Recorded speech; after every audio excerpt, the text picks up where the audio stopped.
boys and girls.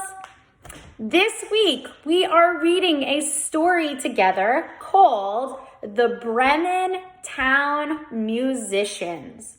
Okay? Now, who knows what a musician is? Even though this is a video and I can't call on you guys and I can't see who's raising their hand or not, I want you to sit and think for a second. What is a musician? Mr. Nitel would want to know who knows this.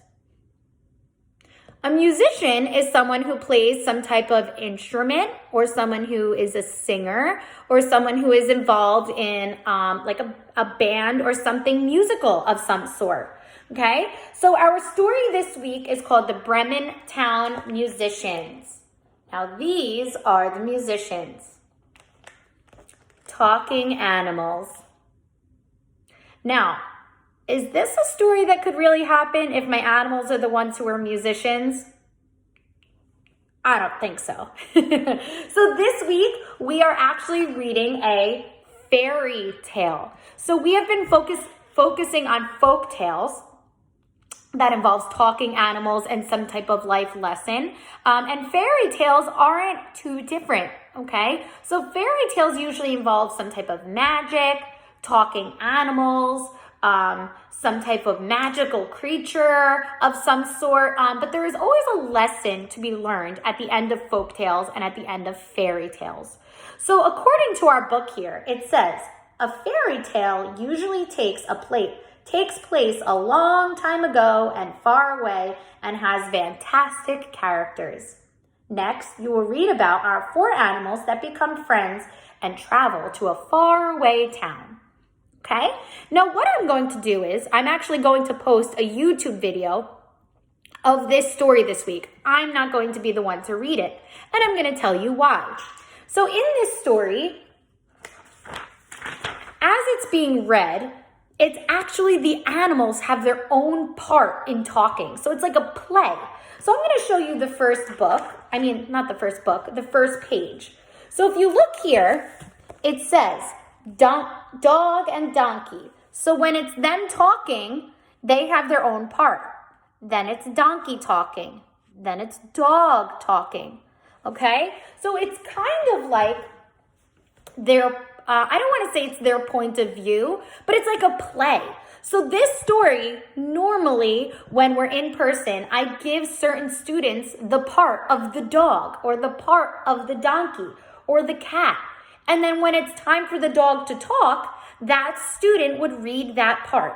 So how many of you have ever seen a play, gone to a play, or maybe watched a TV show? Right? I have.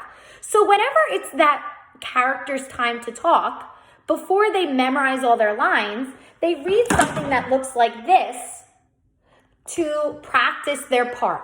Okay, so if Miss Ryan read it, it would be a little difficult because I would be reading the characters' voices all the same. So what I'm going to do is I'm going to post a YouTube video where you can hear different people reading different parts of each character. So this story it's really fun and it's almost set up like a play. And you'll see that when you watch the YouTube video. I know that might be a little hard to understand right now. But before you watch the YouTube video, I would like to talk about the words that we want to look out for this week. Okay, so it says words to read. Okay, the first word that we want to pay attention to is the word people. Okay, then we have sign. Now let's look a little closer at that word sign right here. Some of us might mix it up with the word sing. Okay, but it's not the word sing. Sing is S-I-N-G. This is sign. We have a silent G there. Then we have the word bought, which means to buy something. Scared. Scared. I think we all know what the word scared means. Probably. Probably means that it's likely to happen, but it might not. Okay? Shall. And the word pleasant. Pleasant means something that makes you happy or something that feels like it makes you feel good, okay? So, like I said, boys and girls, fairy tales and folk tales are not that different, Okay, but fairy tales aren't always necessarily passed down from generation to generation, although a lot of people might actually know the stories. Okay, so I want you, after you watch this video, I want you to watch the YouTube video I'm posting in our Google Classroom, and you can hear all of the different characters and their personalities and how their voices are different. And the people who are reading in the YouTube video, they're reading it as if it's like a play. Okay, so I really hope you enjoy the story, and we will be discussing it more together at our 1:45 Zoom. Okay, so I hope you guys enjoy the rest of the day, and I'll see you later on. Bye, boys and girls.